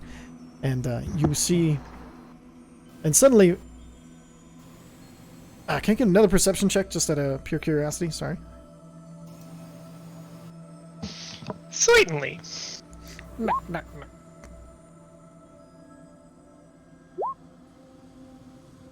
Typical Visair. Damn, okay. So... Oh, nobody got high enough. Okay, so... Not even with 24? Not even with 24. 24. 2 24s. Oh, damn. Yeah. Shit. So... This one? Okay, so... as you see, Ooh, I like it. Bloodscale, you only recognize a knight with a star on her face. You recognize the star catcher from your vision. She holds the blade and has that long, flowing white hair that glimmers almost with a pearlescence to it. And she kind of, as she walks forward, she bows to her Sam and she says, "Dam, I did not think we would see you again for quite a while. It is good to see you home." Hey Sam, please. It is the name that I have chosen, not them. But I thank Did you. you call him Dom? Dom. Fast and the And then- Furious. DHAM. Oh, family. Just Like gonna go Dahmer? Gonna go and just... Guys, let me have anything. I didn't even write this name, for fuck's sake. Alright. I mean, it could be worse. It could be Pervon. Oh, yeah. That's literally 2 words slapped together. No. Alright, so... and then, so as she kind of nods, you see all of a sudden 30 elves, all seemingly coming from nowhere, that just kind of like step forward out of this wall and gate that seemed solid and completely made of redwood and light and a few leaves. As they step forward and they all kind of form a line as the gates open, and each of them draws their swords, creating like this tunnel of swords over the top of you as the carriage rides through. Oh, hello. Hi. And then Hello. How you doing? Oh, Good job with the sword there. That guy's form looks great. Their forms Oh, are just perfect. kidding. You look great too. Well done. Oh, that guy looks good too. Just mess with you, man. You're good. You're good. Right, and their forms are absolutely perfect, as if they've had hundreds of years to perfect this. You guys are so good at this. I'm not sure you're not a magic spell. Well done. You especially. Just kidding. You're all the same. It's great. Bloodskill's gonna give a stupid grin to Starcatcher as they go. No facial expression visible under the mask, unfortunately. Oh, he doesn't care. That works. He's And then just giving the grin. So as you enter the city, there are rolling hills of perfectly lit grass, like as if somebody had chosen the perfect spring day and left it unchanged. The city seems to be broken into 5 different large estates, each almost a smaller city within themselves as you can see them. You see Eladrin of every season, even some winter ones that you might not have been expecting as they're kind of going through. Some of them kind of look over and you see waves as they're carrying baskets of different things from fruits to honey to flowers. All of them seeming very, very happy. Centaur run back and forth. You see some Centaur playing a game involving a ball, kicking it back and forth. There are Ents that you have see. enough legs for that game. You see most are trees, but you see the occasional Ent kind of just sitting and enjoying this place. And as you see, one kind of reaches up really slowly, and you see this tiny drop of pure sunlight float down, and he kind of touches it with his finger, and it splashes over his hand, and there's a bright gold drop over his hand as it, and then it dissipates as he kind of smiles and looks at it again. One of the Ents gives you just kind of this creaky wave as you kind of start to pass through. You look up in the sky and you see flying horses, the Pegasus, every color that you could ever think of flying through the sky. So they seem to be in some sort of race, and you hear almost the sound of laughter as they fly around as people are kind of pointing to them. Exactly. And then occasionally you see some Furbolg standing on the road. Like some of them are like tending fields and some kind of looking over, and they kind of just eyeing, kind of real just casual, hanging out on fences and stuff. There are less of them than other things that you've seen here. And then you kind of see occasionally what looks like a little halfling, just kind of, but they're super quick, running back and forth, and all seeming wearing green for some reason. And then as you kind of, Uza, I'm going to give you some flavor here. I hope you don't mind. I was actually going to ask if I could actually inject my own real quick. Perfect, go. Here's Sam. Here's Sam. Yes. Are we in court right now? No, this is the city. You're okay. Perfect. I'm going to go fly with the Pegasus for a little bit. Perfect. As you shoot directly up, as you forget that the roof is there and you fly, but luckily the roof is incorporeal at that point, so you fly straight through it, heading directly towards the Pegasus. And as you see, as you fly, one of them kind of stops and it flaps its wings in front of you, and it's kind of like this tawny brown with a single star on its head and 3 socks, and it kind of flaps, and then dives, hoping that you get the chase me, and you kind of dive after it, and you guys. Oh yeah, starts no, I'm chasing going around. after him. Triple dash. And then as you triple dash after him, he's keeping it just barely ahead of you, and you look behind you, and you see there's at least 13 horses following after, as you're now part of this race that is happening. Sweet. I'm just having a blast. I'm gonna keep an eye on the cart to make sure I don't get separated. But no, I'm gonna play with the Pegasus for like 5-10 minutes. Perfect. Or unless I beat one. You see Mesnos. He pulls out a small vial and he puts it out at the top, and he grabs one, a single drop of the sunshine, and he puts a cap on it. And he's like, "It's very interesting." Can I use minor illusion to put the song that we came up with for the Ki-rin on Uza as he's flying around? Yes, yeah, that's cool. Easily enough, and then so now you have this beautiful song as it's flying through, and as you kind of release this song into this place, all of a sudden you see birds start to pick it up, and once again this song gains a life of its own as it kind of ripples through this place, and you see some of the Furbolg start tapping their heads and kind of nodding along with it, and even an Ent you see kind of start to hear it, and he just gives this nice big smile. I'm gonna make him also trail sparks and a light streak behind him that Perfect. changes color. I'm getting the full show on here. As you Blue Angel your way also around. going to leave a nice smell behind. Perfect. We're gonna say honeysuckle for now. So as you're jetting through the sky, that all the Pegasus tracking behind you, and then as you and so there's all sorts of different beings here that are all smiling and happy, and then after about a good 15 minutes as you're going through this place, you find yourself coming up to a gate.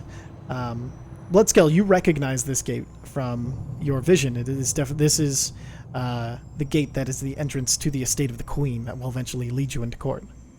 Although it looks different than it did from your vision, this also now has gates that seem to be made not of just this pure kind of super solid polished redwood but instead of having light towards the top, they just come together, and at the top, the only light seems to be this almost this illusion of a sun that is this pure golden light that it radiates across into the yard in front of the guards. As you're walking on, Hashem just gives them a nod and kind of waves, and he hops down out of the carriage, and he's like, all right, we're here.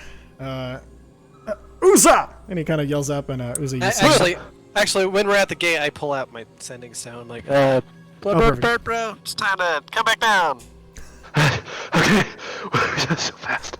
We're so fast. I have a stitch. Oh my god. Oh my god, it's so fast. That was a lot of fun. I'm coming. When he lands, I use minor illusion again to make it look like he's not winded at all. Perfect. Thank you. And then so don't feel bad. They have a regular flying speed of 90 feet, so their triple dashes are Jesus. yeah.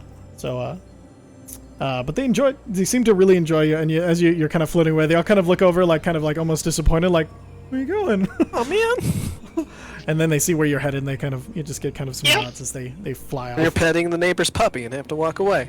Yeah. So, I gotta get. Can we have a Pegasus? That's up to them. Why don't you? I mean, if you can convince them, I guess we can. Deal. so You're gonna have to clean up after it and feed it. Yeah, you've got. It's a you know. How sentient are Pegasus? I don't know if I've ever met one.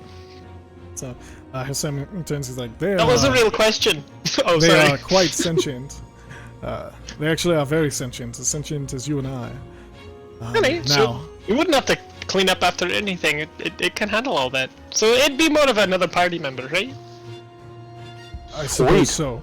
Are you ready For dinner? What do we want to do right now? to enter the court? Oh yeah. Kind of straighten my arm Everybody- around. As you straighten up, he Put my kind of hands on top of my head to kind of catch my breath a little bit better. Sam Last waves his looks. hand, and he casts lesser restoration on you, and then he prestidigitations you perfectly clean. All right. Alright. Oh wow. Okay. Bloodscale is gonna turn his shoulder pad white on purpose, Perfect. and in perfect Sylvan, say that he's ready to go. Perfect. Black and white, and black and white, and black and white and white. And then Oh yeah. I assume everybody's goes to the white variation. Sure. Perfect. Okay, so and as you walk towards there's no guards on this gate like there was last time. The gate, as you walk towards it, seems to open, and as it opens, the light increases as though the sun sets. As you get closer, the sun itself drops to the bottom, following the center of the gate, and then light kind of flashes as it opens up. And then as you step forward, you see there is this huge palace that is floating, and it's about 90 feet in the air. You don't really see. At first, you're a little bit confused, and you feel this small wind wrap around you, and just this. As a tiny laugh, you see little wind fairies swirling about you, and they're like, take us to the court, please. And they kind of little laughter again as the wind kicks up and starts to carry you with that. No effort from yourselves all the way into the court. And as you... Whoop, hello. Hi. And so, as you walk forward, you see him take a breath. He's like, okay.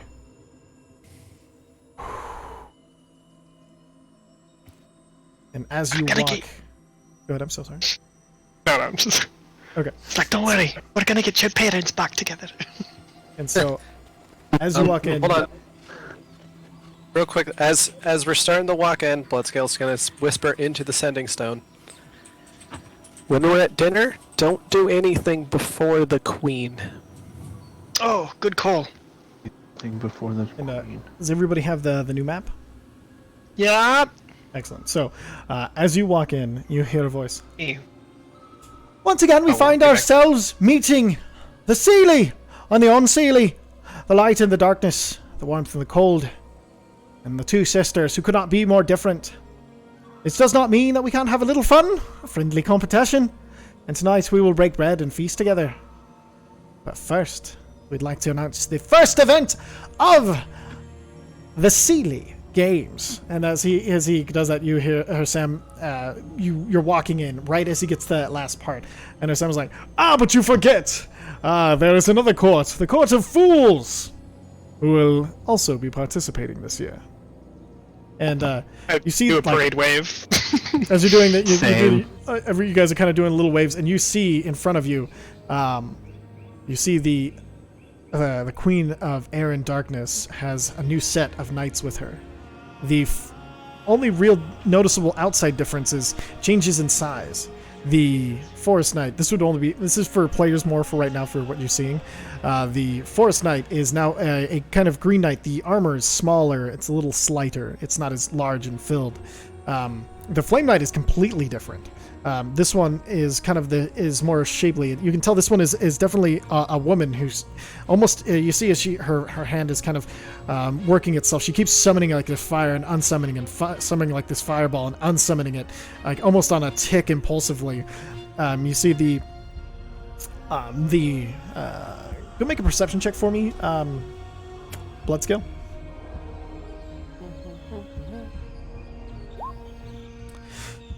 Okay, but you looking at it, you see that the other two though look exactly the same, and then you see there's the up on the pedestal. You see the form and face of the Seelie Queen. Most of you have not seen her. She is an unearthly beauty. Her skin almost seems to shine from just this unbelievable healthy glow, almost like a glimmer to it. And as you see her son walk through the door, you catch just the barest hint of a smile before it goes back to just kind of this serene looking out.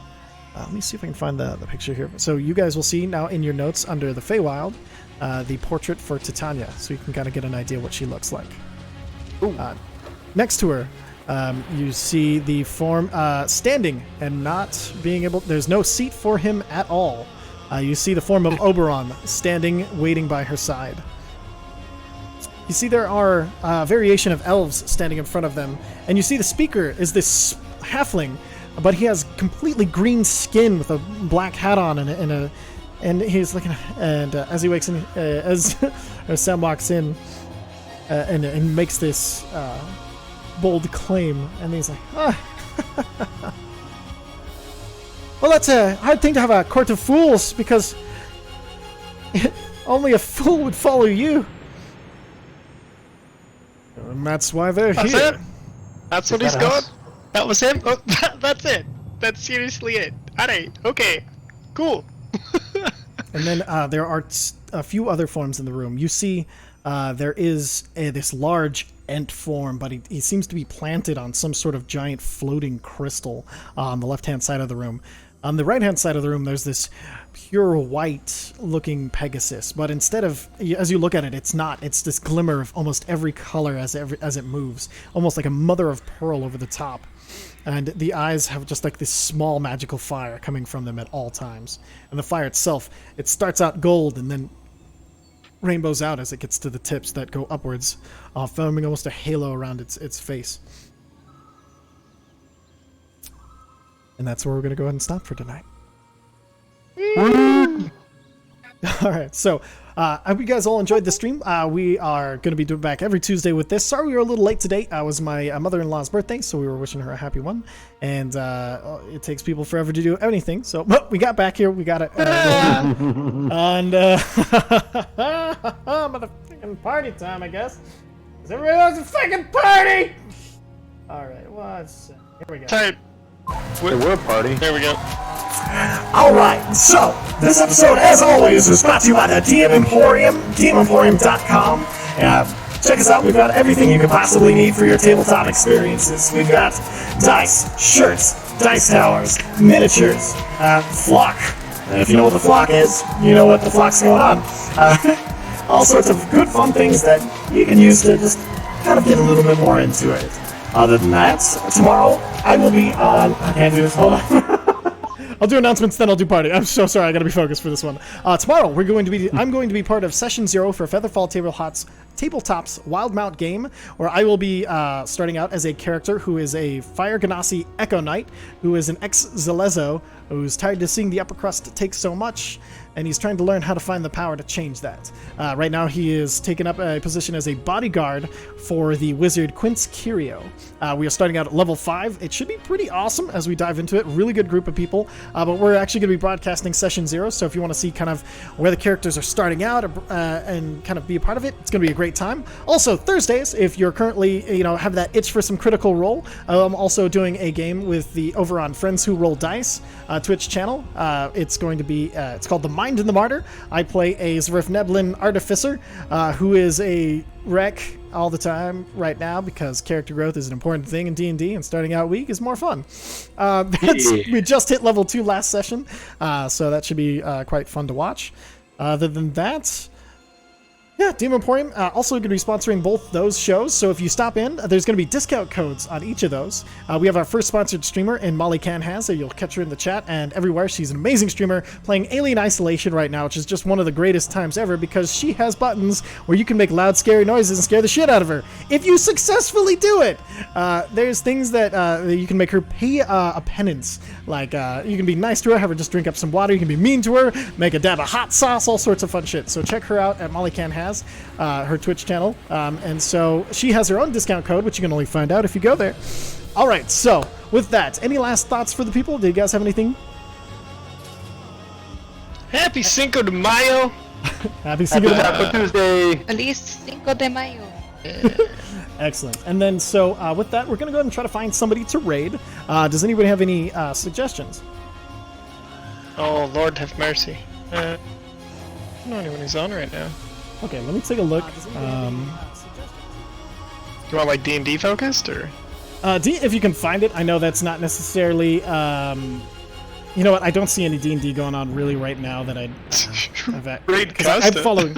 I'm just kidding. You know what? We could raid kidding. Custa, but it looks no, like you know what? Tatatute had me as a guest on one of his stuff recently, so let's go ahead and raid him.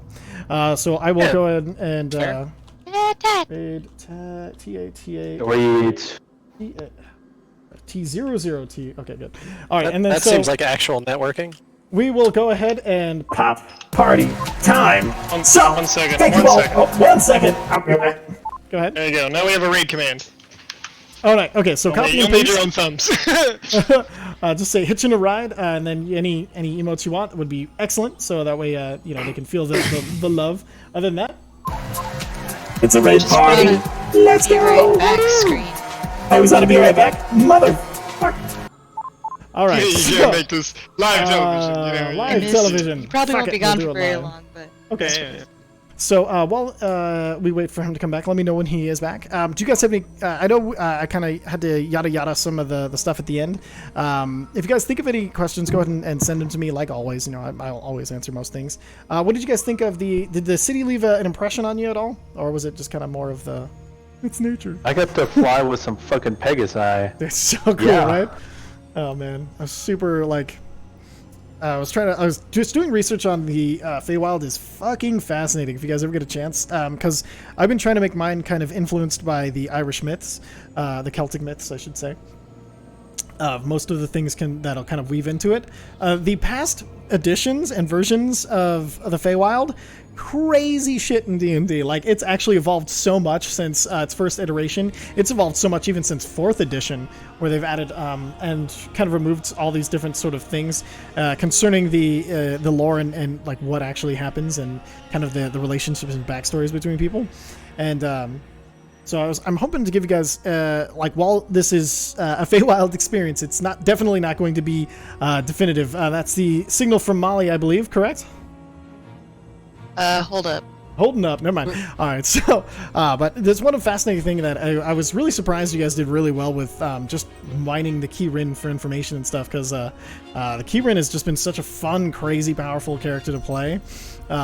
It's really weird. We're getting to the levels where I'm playing stupid, powerful things, and it's been really nice that you guys were like having the buy-in to like recognizing the strength and insanity of a Ki-rin, and having the respect not to just hunt it down and stuff has been really kind of neat for me as a DM to watch.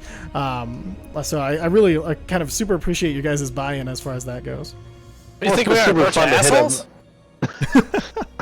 It's super fun to hit him up for literally everything. Hey, can you give me an entire fucking lore dump on what's going on right here? Perfect. Also, can you make some magic items for me? Great. I had a couple of requests. Oh man. Oh, that reminds me. A lot of maps that I use. I want to give a shout out to it's CZE and Peku, P-E-K-U. If you need D&D maps for like $1 a month, you have access to the entire backlog of them too. They do beautiful work. Like this throne room that you're seeing right now is one of theirs. Like just ridiculously cool maps and stuff if you're using any online tabletop or even a projector over a regular table. All right, Tat's back. Let's go ahead and get him that raid. So if everybody actually, as you guys can play, can you hop in chat real quick so we can do a kind of a fun, like, little bit of raid. So we'll go ahead and do that. Let the raid music. Woo! Alright, thank you guys very much for watching. You guys hit me up on Twitter if you're interested in any lore or anything we're talking about. Alright, so we'll get that kind of started.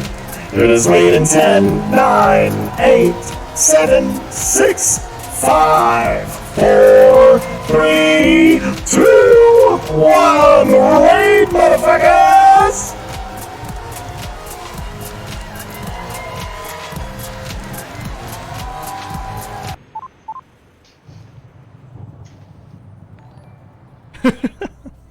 Thanks, guys. What are you doing? Noise.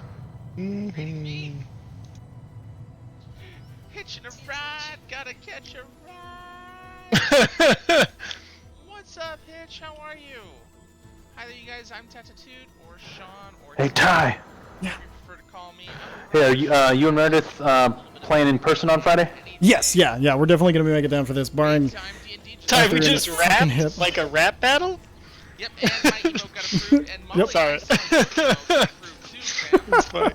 Right? Oh yeah. I think it did. Oh man. Oh. Whew, sorry about the delays and everything, guys. Like, thank you all for being Shit super happens. understanding and everything.